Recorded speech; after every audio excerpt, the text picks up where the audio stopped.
Robert Kiyosaki जब शुरुआती दिनों में नेटवर्क मार्केटिंग कर रहे थे तो उन्हें बहुत सारी प्रॉब्लम्स आ रही थी। उन्होंने कुछ रूल्स बताए।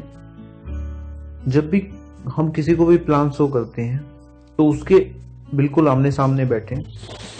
उसके बाद हमने उससे बातें शुरू करनी है। बातें शुरू करते करते हमें उस व्यक्ति का विश्वास जीतना होता है, क्योंकि नेटवर्क मार्केटिंग में धोखा देने वाले लोग बहुत मिलते हैं। नेटवर्क मार्केटिंग हिंदुस्तान के अंदर इसीलिए बदनाम है क्योंकि धोखा देने वाली कंपनी और धोखा देने वाले लोग बहुत सारे मिल गए। व्यक्ति के साथ बैठें, उसके साथ उसके परिवार के बारे में, उसके काम के बारे में, उसकी फ्यूचर प्लानिंग के बारे में, डेली रूटीन के बारे में और उसका टाइम टेबल क्या है, पूरे दिन क्या करता है, इन सब के बारे में बातें करें।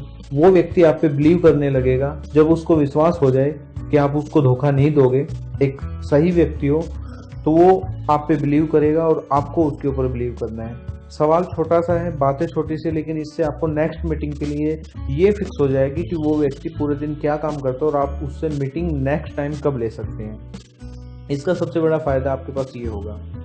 सीधा सीधा सवाल है। दूसरा, आपने उससे सीधा सीधा पूछ लेना है कि क्या आप नेटवर्क मार्केटिंग के बारे में जानते हैं। अगर वो व्यक्ति जानता होगा तो आपको कुछ बताएगा, नहीं जानता होगा तो वो कहेगा कि मैं नहीं जानता। दोनों ही केस में आप उसको बता देना कि चलिए कोई बात नहीं, अगर आप नेटवर्क मार्केटिंग के बारे में नहीं जानते हैं तो मैं आपको थोड़ा सा नेटवर्क मार्केटिंग के बारे में बता देता हूँ। आप उस व्यक्ति को नेटवर्क मार्केटिंग के बारे में थोड़ा बहुत, जितना भी आप एक्सप्लेन कर पाए, कम शब्दों में ज़्यादा एक्सप्लेन कर पाए, वो आपने उसको बता देना है। उसके बाद आपने एक बहुत ही अच्छा सवाल करना है कि लोग नेटवर्क मार्केटिंग क्यों करते हैं। अब वो व्यक्ति कहेगा कि सबकी अपनी अपनी चॉइस है, कोई समय टाइम के लिए करता है, कोई पैसे के लिए करता है। तो आप उसको कहोगे चलिए कोई बात नहीं, आपने बताया बहुत अच्छी बात है, लेकिन मैं आपको बताता हूँ कि लोग नेटवर्क मार्केटिंग क्यों करते हैं। तो उसके बाद आपने उसकी प्रायोरिटी की लिस्ट खोल देनी है, जैसे कि एक्स्ट्रा इनकम के लिए, फाइनेंशियल फ्रीडम के लिए, सेल्फ बिजनेस के लिए, फ्री टाइम हो इसलिए, पर्सनैलिटी डेवलपमेंट के लिए, हेल्प टू अदर्स के लिए, रोज नए नए लोगों से मिलना हो इसलिए, रिटायरमेंट के लिए, और अपने बाद अपनी प्रॉपर्टी को अपने बच्चों को दे के जाए, इसलिए लोग नेटवर्क मार्केटिंग करते हैं। अब ये प्रायोरिटी बताने का सबसे बड़ा फायदा ये होगा कि उस व्यक्ति के मन में जो उसके सपने हैं या जिस चीज़ के लिए वो काम कर रहा है वो बिल्कुल फिक्स हो जाएगा कि हाँ ये सब चीज़ों है, चाहे उसके लिए उसको ज़्यादा पैसा कमाना हो, चाहे बच्चों को जायदाद दे के जाना हो, ये फिक्स हो जाएगा। उसके बाद आपने उस व्यक्ति से नेक्स्ट सवाल पूछना है कि आपकी प्राथमिकता क्या है, मतलब आप किस चीज़ के लिए आज कोई भी काम कर रहे हो। वो इन 9 पॉइंट में से कोई 1 या 2 पॉइंट चुन के आपको बता देगा।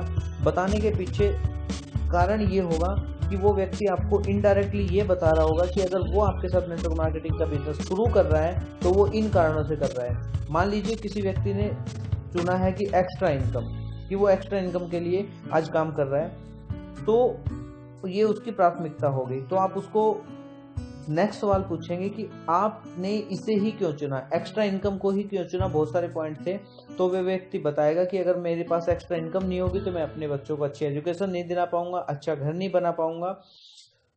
तो इससे ये कंफर्म हो जाएगा कि उस व्यक्ति को आप किस वजह से अपने बिजनेस में ला सकते हो। इसको बोलते हैं सही बटन को दबाना, यानी कि उस व्यक्ति ने खुद आपको अपनी प्रॉब्लम बता दी है, आपने पूछे बिना ही कि वो किस लिए आपके साथ नेटवर्क मार्केटिंग में जुड़ना चाहता है। अब आपने नेक्स्ट सवाल करना है कि आपके लिए ये इम्पोर्टेंट क्यों है, यही ऑप्शन आपके लिए इम्पोर्टेंट क्यों है। ये क्वेश्चन बिल्कुल दूसरे के जैसा है कि आपने इसे ही क्यों चुना, लेकिन ये थोड़ा सा अलग है। वो व्यक्ति अब अपनी प्रॉब्लम को और ज़्यादा स्ट्रॉन्ग करेगा, यानी कि उसके मन में बिल्कुल फिक्स हो जाएगा कि वो किस लिए आपके साथ बिजनेस करना चाहता है। और उसके अंदर ये होगा कि वो व्यक्ति दोबारा बताएगा कि मैं अपने बच्चों को एजुकेशन नहीं दिला पाऊंगा, मैं अपना घर नहीं बना पाऊंगा, मुझे ये सब प्रॉब्लम्स हैं। तो आप जैसे ही उससे पूछोगे कि ये आपके लिए इम्पोर्टेंट क्यों है, वो इनडायरेक्टली आपको बताएगा कि अगर वो आपके साथ ये बिजनेस कर रहा है तो वो आपके साथ जुड़ना चाहता है, तो सिर्फ इस कारण से जुड़ना चाहता है। आपने नेक्स्ट क्वेश्चन करना है कि अगर आपको ये अपॉर्चुनिटी नहीं मिली कि आप ये कर पाओ तो क्या होगा। इससे तो बिल्कुल वो कंफर्म हो जाएगा और उसको बिल्कुल ये पता लग जाएगा कि अगर मैं नेटवर्क मार्केटिंग आपके साथ नहीं करूँगा तो मेरी ज़िंदगी में कोई भी बदलाव नहीं होने वाला।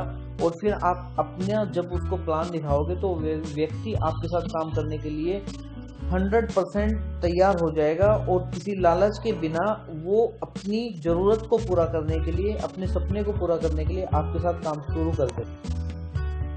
अब जैसे आप ये ख़त्म करोगे तो आपने उनको बोलना है कि जो भी रिज़ल्ट आज आपके सामने है उनसे आपको चिंता करने की या किसी भी तरह की वरी करने की कोई भी ज़रूरत नहीं है, क्योंकि मैं अब आपको एक ऐसा प्लान और एक ऐसी चीज़ बताने जा रहा हूँ जिससे आपकी आने वाली ये सभी समस्याओं का सोल्यूशन हो जाएगा, सभी प्रॉब्लम सोल्व हो जाएंगी। बस आप हमारे साथ काम करना शुरू कीजिएगा, जो मैं आपको समझा रहा हूँ उसको समझने की कोशिश करिएगा। दोस्तों, अगर आपको ये बातें काम की लगे तो इस वीडियो को शेयर कीजिए। ये सभी बातें मैंने आपको एलन पीज की book question are the answer से बताई है, सवाल ही जवाब है।